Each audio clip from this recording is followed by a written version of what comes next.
And now to begin. Although you may begin writing your draft anywhere in the story, most fiction writers begin drafting with the story's first lines. The beginning of a story has a special role to play in seizing the reader's interest.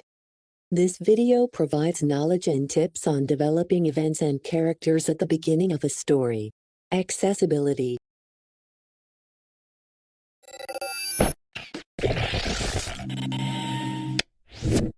Hey there, it's Olivia. It may not look like it, but I'm hard at work writing a story. I already brainstormed and planned my story. Now I'm ready to draft it. Drafting a story puts all your great ideas into action. A first draft gives you the opportunity to try out all the story ideas you've thought up.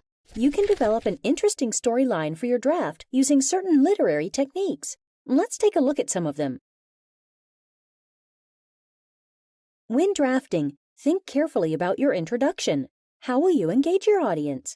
Hook them with an exciting incident, an exotic setting, or an interesting character's voice. A quality beginning can do much more than hook the audience. It can reveal the setting, introduce the characters, and establish a point of view. When drafting a story, you also need to consider the point of view you want to use. This is the type of narrator you want. If you want the story to revolve around one certain character, you would use first person or third person limited. If you want the reader to know what more than one character thinks and feels, use third person omniscient. Pacing is another important technique to consider when you're drafting a story.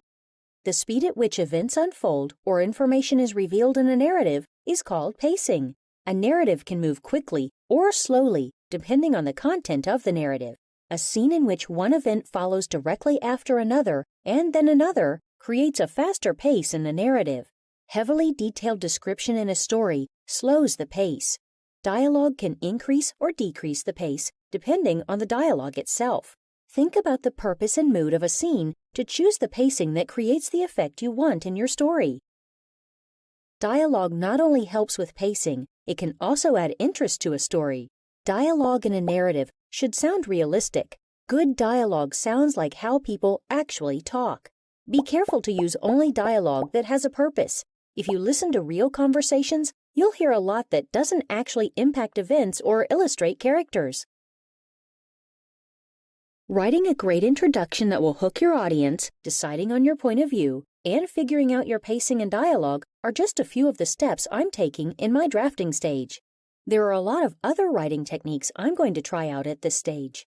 The best part of drafting is you can have fun playing around with lots of different ideas for your story. And you can always cut what doesn't work when you revise.